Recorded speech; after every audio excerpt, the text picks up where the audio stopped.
বন্ধুরা good morning. আমি doctor Jayanta বাইন, plastic এবং কসমেটিক সার্জন। আমাদের এই ভাই যিনি এসেছেন, 30 বছর বয়স, কিন্তু দেখুন গ্রেড 7 বার্ডনেস রয়েছে একদম মাথার পেছনে অবধি। গ্রেড 6 তো বটে, প্রায় গ্রেড 7 এর কাছাকাছি বার্ডনেস রয়েছে। তো এই এরিয়াটাতে আমাদের হেয়ার ট্রান্সপ্লান্ট করতে হবে, কিন্তু একবারে একদিনে এতটা এরিয়া কভার করা পসিবল হয় না। সেই জন্য আমরা সামনের অংশটা আজকে কভার করবো। 6 মাস থেকে 8 মাস পরে নেক্সট স্টেজটা করা যেতে পারে। তো আমাদের প্ল্যান হচ্ছে ওনার ক্ষেত্রে 3000 ফলিকেল নেওয়া। আমরা মাথার পেছন থেকে অ্যারাউন্ড 2500 মতো ফলিকেল নিয়ে নেব, এবং দাড়ির থেকে 500 থেকে 700 ফলিকেল নিয়ে নেব। এবং আমরা যে জোনগুলো মার্ক করব, জোন 1-এ অ্যারাউন্ড 1200 থেকে 1400 ফলিকেল থাকবে। বাকি 1800 ফলিকেল আমরা মাথার এই মিডল জোন 2 এবং জোন 3-তে দেবো।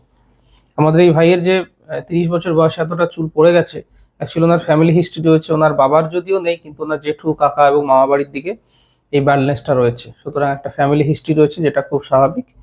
তো এইরকম ফ্যামিলি হিস্ট্রি থাকলে পরে দেখা গেছে যে তাদের স্টেবল অবস্থা আসতে মোটামুটি 40 থেকে 45 বছর লাগে। ওনার 30 বছর বয়সে অনেকটা চুল পড়ে গেছে, আমরা ওই জন্য আজকে হেয়ার ট্রান্সপ্লান্ট সার্জারিটা করছি। তো চলুন মার্কিংটা করতে করতে বাকি কথা বলা যাবে। একটু কুঁচকে তাকান ভাই উপরের দিকে, আরো কুঁচকে তাকান। তো আমরা এই যে নেজিয়ান রয়েছে, যেখানে দুটো ভ্রুর মাঝখানে, সেখানে একটা ফোঁটা দিচ্ছি, নামিয়ে দিন। এবার ওনার এই কুঁচকোনো দাগটা যেখানে শেষ হচ্ছে, দেখুন এই জায়গাটাতে শেষ হচ্ছে, এইখান থেকে আমরা হেয়ার লাইনটা শুরু করব। এবং যেহেতু ওনাকে অনেকটা বড় এরিয়া কভার করতে হবে, গ্রাফ সংখ্যা প্রায় 6000-এর কাছাকাছি লাগবে, আমরা একটু পিছিয়ে করছি যাতে এরিয়াটা কমে আসে, ফলে আমরা ডেন্সিটিটা মেনটেন করতে পারবো। হ্যাঁ, এক্সিস্টিং হেয়ারগুলোকে ফলো করবো। এক্সিস্টিং হেয়ার যেখানে থাকে সেটা অ্যাকচুয়ালি আমাদের স্ক্যাল্প, এবং এই হেয়ারের নিচের অংশটা হচ্ছে আমাদের কপাল। হ্যাঁ, কপালে হেয়ার ট্রান্সপ্লান্ট করে তো বিশেষ লাভ নেই, সেক্ষেত্রে উপরের দিকে তাকালে পরে চুলগুলো নড়তে থাকবে, দেখতে বাজে লাগবে। তো আমি একটা জাস্ট প্রাইমারি মার্কিং করলাম। এবার আমি সেন্ট্রালে এসে দেখবো যে কতটা সিমেট্রি রয়েছে। এই হেয়ার লাইনটা কিন্তু আরো জিগজ্যাগ করে আমরা নিচের দিকে নামাবো। এবার আমরা জোন 1টাকে মার্ক করছি। এই জোন 1-এ অ্যারাউন্ড 1200 থেকে 1400 ফলিকেল আমরা দেবো। এটা হচ্ছে জোন 1, এটা জোন 1।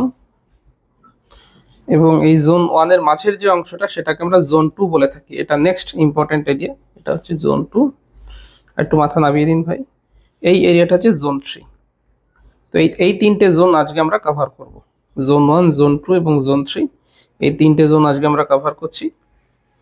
বাকি এরিয়াটা থাকছে। একদম মাথা নিচু করে দিন। এই যে পেছনের অংশটা দেখছেন, এটা হচ্ছে জোন 4। 4টাকে আমরা দুটো ভাগে ভাগ করতে পারি, 4A এবং 4B।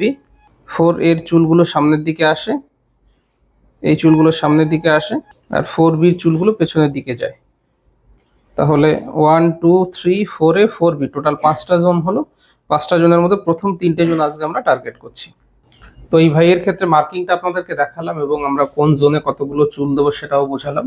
এবং আমরা FUE টেকনিকে করছি, এক্সট্রাকশন টেকনিক, যেখানে কোনো কাটা বা সেলাই হবে না। এবার আমরা হেয়ার ট্রান্সপ্লান্টটা কমপ্লিট করবো। ট্রান্সপ্লান্ট সার্জারিটা করতে অ্যারাউন্ড 6 থেকে 8 ঘন্টা মতো সময় লাগে, ডিপেন্ড করে পার 1000 গ্রাফটে মোটামুটি 1.5 ঘন্টা থেকে 2 ঘন্টা করে সময় লাগে। তো আমরা যদি 3000 গ্রাফট করি, তাহলে 3 দুগুণে 6 ঘন্টা, প্লাস মাঝখানে রেস্টের টাইম নিয়ে 7-8 ঘন্টা সময় লেগে যায়। হেয়ার ট্রান্সপ্লান্ট সার্জারি বিভিন্ন স্টেপ রয়েছে। আমরা অ্যানাস্থেসিয়া দেবো, দাড়ি থেকে চুল তুলবো, মাথা থেকে চুল তুলবো, এখানে ফুটো বা হোল মেকিং করা হবে বা স্লিট মেকিং করা হবে, তারপরে চুলগুলোকে বসানো হয়। এইগুলো প্রত্যেকটা স্টেজ নিয়ে আমার আলাদা আলাদা ভিডিও ইউটিউবে দেওয়া রয়েছে, আপনারা দেখতে পারেন।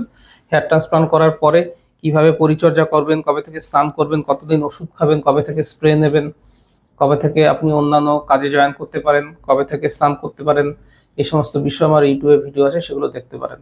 তাছাড়া হেয়ার ট্রান্সপ্লান্ট করার 1 দিন পরে, 7 দিন পরে, 1 মাস পরে, 3 মাস, 1 বছর, 2 বছর পরে কেমন দেখতে লাগে, স্টেজ 1 এর রেজাল্ট কেমন হয়, স্টেজ 1, স্টেজ 2 দুটো করার পরে কেমন হয়, এই সমস্ত বিষয় আমার ইউটিউবে ভিডিও রয়েছে, সেগুলো আপনারা দেখবেন, অনেক ইনফরমেশন পেয়ে যাবেন। আর যদি কিছু জানতে ইচ্ছে করে, তাহলে কমেন্ট বক্সে এসে কমেন্ট করবেন, আমি প্রত্যেকটা কমেন্টের উত্তর দিয়ে থাকি। বা আপনার মাথার খালি অংশের ফটো আমাকে নিচে হোয়াটসঅ্যাপ নম্বর রয়েছে, সেটা পাঠিয়ে দিলে আপনার কোন গ্রেডের বার্ডনেস, কি করতে হবে, কত খরচ হবে, সমস্ত ডিটেলস বলে দেবো। ভিডিওটা ভালো লাগলে লাইক করবেন, শেয়ার করবেন, চ্যানেলটা সাবস্ক্রাইব করবেন।